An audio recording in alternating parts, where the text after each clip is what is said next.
విదేశాల్లో చదవాలనుకుంటున్నారా? అయితే విదేశ్ కన్సల్ట్ ని సంప్రదించండి.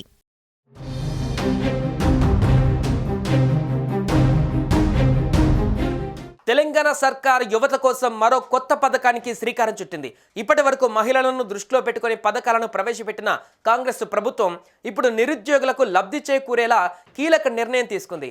ఇప్పటికి జాబ్ క్యాలెండర్ రిలీజ్ చేసి ఉద్యోగాలు భర్తీ చేస్తున్న సర్కార్ నిరుద్యోగుల కోసం రేపటి నుండి కొత్త పథకానికి శ్రీకారం చుట్టింది.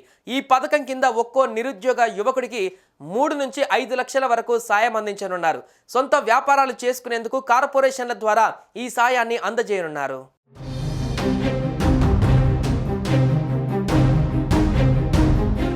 తెలంగాణ ప్రభుత్వం అన్ని వర్గాల సంక్షేమం కోసం అనేక పథకాలు అమలు చేస్తోంది.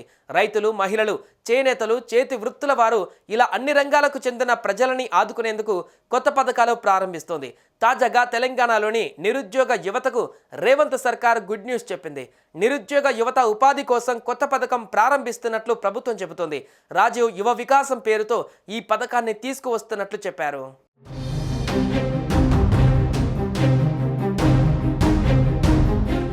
ఎస్సీ, ఎస్టీ, బీసీ, మైనార్టీ యువతకు రాజీవ్ యువ వికాసం పథకం కింద స్వయం ఉపాధి రుణాలు మంజూరు చేసేందుకు ఈ నెల 17 నుంచి దరఖాస్తులు ప్రారంభం కానున్నాయి. ఇందులో 60% నుంచి 80% వరకు రాయితీ లభిస్తోంది. దరఖాస్తుల స్వీకరణ కోసం సంక్షేమ కార్పొరేషన్లు నోటిఫికేషన్లు జారీ చేశాయి. యువత ఈ నెల 17 నుంచి ఏప్రిల్ 5 వరకు దరఖాస్తు చేసుకోవాలని సంక్షేమ శాఖలు సూచించాయి. స్వయం ఉపాధి పథకాలు అమలు చేసేందుకు ఇప్పటికే సంక్షేమ శాఖలు రూపొందించిన కార్యాచరణ ప్రణాళికలకు ప్రభుత్వం ఆమోదం తెలిపింది. దాదాపు 5 లక్షల మంది యువతకు 6,000 కోట్ల ఖర్చుతో ప్రభుత్వం రాయితీ రుణాలను మంజూరు చేయనుంది. ఈ పథకం అర్హతలు, ఎంపిక విధానం వివరాలని ఈ వెబ్సైట్ పోర్టల్లో పొందుపరిచారు. ఈ పథకం కోసం online beneficiary management and monitoring system OBMMS పోర్టల్లో దరఖాస్తు చేసుకోవాల్సి ఉంటుంది. ఏప్రిల్ 5వ తేదీ వరకు దరఖాస్తు చేసుకోవచ్చు.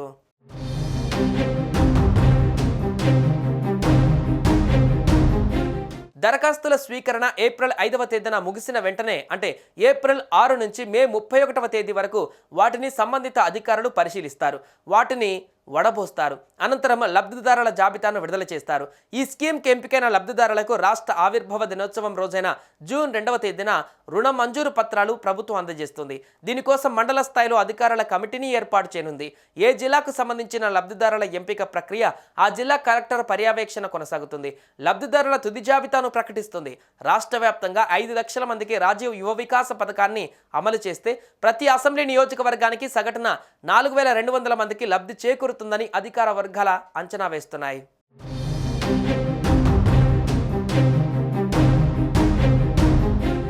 రాజీవ్ యువ వికాసం పథకంలో కేటగిరీ 1, 2, 3 వారీగా రుణాలు ఖరారు చేయాలని ప్రభుత్వం నిర్ణయించింది. కేటగిరీ 1 కింద 1,00,000 వరకు రుణాలు ఇస్తారు. ఇందులో 80% రాయితీ ఉంటే మిగతా 20% లబ్ధిదారు భరించడమో లేదా బ్యాంకు అనుసంధానం యూనిట్లు ఇస్తారు.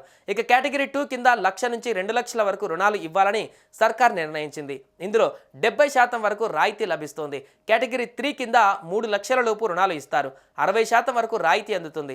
ఈ పథకానికి సంబంధించి మరిన్ని వివరాల కోసం సంక్షేమ శాఖల జిల్లా అధికారులు, కార్పొరేషన్ల ఎగ్జిక్యూటివ్ డైరెక్టర్లను సంప్రదించాలని ప్రభుత్వం సూచించింది.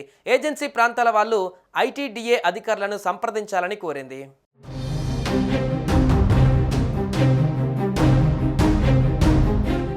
సుమన్ టీవీలో మీ పర్సనల్ అండ్ బిజినెస్ ప్రమోషన్స్ కోసం కింది నెంబర్కి కాంటాక్ట్ చేయండి.